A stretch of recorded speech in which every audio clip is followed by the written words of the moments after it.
am Claire from Plant Passion, and I'm meant to talk to you about planning your plot, your flower field or your garden.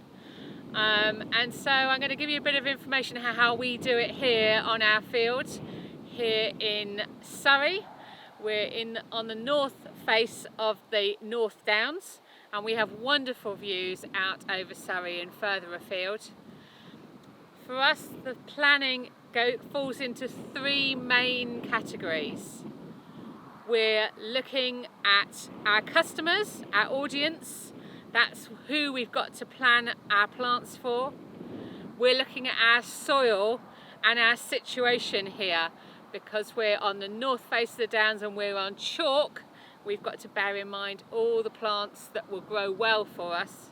And then we've also got to plan for our enemies.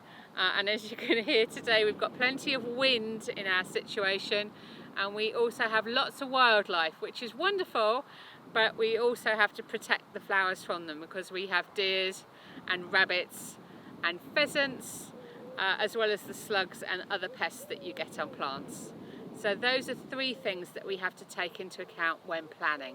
So when we're planning for our production, we want everything to be as easy as possible. So for our annuals, all the ones that flower at the same time, we want them to be in the same place. So here we've got our lovely helichrysum, and they're right next to the cosmos, which are flowering at the same time. And then we've got nicotiana and sunflowers and statice. They're all flowering in the same season. So the whole block of flowers are going to be together, because that makes it easier for us to pick. So whether you've got a large field like us or a smaller garden, put the ones together, plan the ones together that you want to be flowering at the same time. So when does our planning year start? Well, actually I'm planning all the time. As I walk around the field at this time of the year, I'm looking, have we got enough of a plant?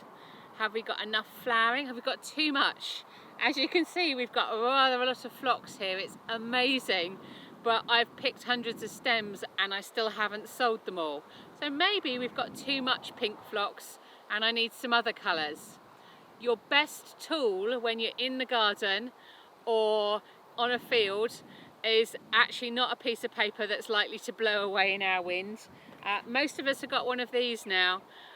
So I do messages into my phone and I tell it what I've got too much of or too little of, and that's when my planning starts for the following year, when I'm looking at what I've got on the field at the moment. So this is our 8th year in business, and we are a business, so when we're thinking of planning, we've got to make sure that we plan more of the plants that are going to make us lots of profit.